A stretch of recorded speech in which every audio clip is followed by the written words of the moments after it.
बातमी येते नांदेडच्या हातगावमधून। प्रशासनाने निवडणुकीच्या कामातून वेळ काढून केली अवैध वाळू वाहतूक करणाऱ्या वाहनावर कारवाई। हिंगोली लोकसभेच्या निवडणुकीच्या अनुषंगाने प्रशासन निवडणुकीमध्ये व्यस्त असताना वाळू माफियांनी आपली चांगलीच दिवाळी करून घेतली। सामान्य नागरिकांनी निवेदन तक्रारी देऊन आता प्रशासनाने निवडणुकीतून वेळ काढून काल नांदेडहून तामशाकडे येणारे बिना नंबरचे टिप्पर वाहन तहसीलदार यांना आढळले। त्यावेळेस तहसीलदार यांनी गाडीच्या ड्रायव्हरला गाडी थांबवून पावती मागितली असता ड्रायव्हरकडे कुठलीही पावती नसल्यामुळे व बिना नंबरची गाडी असल्यामुळे हदगावचे तहसीलदार विनोद गुडमवार यांनी सदरील वाहन तहसीलच्या ग्राउंडमध्ये आणून लावून त्यांच्यावर कारवाई करून दंड भरण्यास लावला। त्यामुळे आता अवैध गोण खनिज उत्खनन व वाहतूक करणाऱ्याचे धाबे दणाणले आहेत। कारवाई केली आणि कसा सापळा काय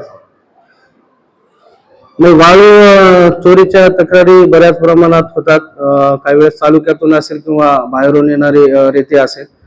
मागे आपल्याला माहित असेल की 1-1.5 महिना लोकसभा निवडणुकीच्या कामामध्ये सर्व यंत्रणा जी आहे त्याच्यामध्ये व्यस्त होते। त्यामुळे बऱ्याच प्रमाणात काही ठिकाणी वाळू चोरी व्हायची, परंतु आता जशा निवडणुका संपलेल्या आहेत सर्व पथकं जे आहे ते अवैध उत्खनन आणि वाहतूक यांच्या विरोधात कार्यरत आहेत। आमचं एक 24 तासासाठी पथक सुद्धा निर्माण केलेलं आहे। संबंधित तलाठी असतील, नायब तहसीलदार असतील, हे सर्वजण रेती चोरीवर होणार नाही यासाठी सर्वजण प्रयत्न करून आहेत।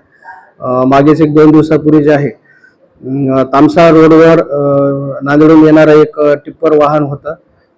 मी कलेक्टर ऑफिसला मीटिंगला जात असताना ते रस्त्यामध्ये मला वाहतूक करताना दिसलं। ड्रायव्हरला पावती वगैरे विचारली, परंतु त्यांनी कुठली पावती दाखवली नाही। त्यामुळे सदरील वाहन तहसील कार्यालयाला लावून त्यांच्या विरुद्ध दंडात्मक कारवाई करण्यात आलेली आहे। अजून पथक आमचं तैनात आहे। ज्या ज्या ठिकाणी तक्रारी असतील किंवा रात्रीला गस्तीवर जर असतील तर ह्या अवैध गोण खनिजा विरोधात जे आहे ते मोठ्या प्रमाणात कारवाई करण्यात येते।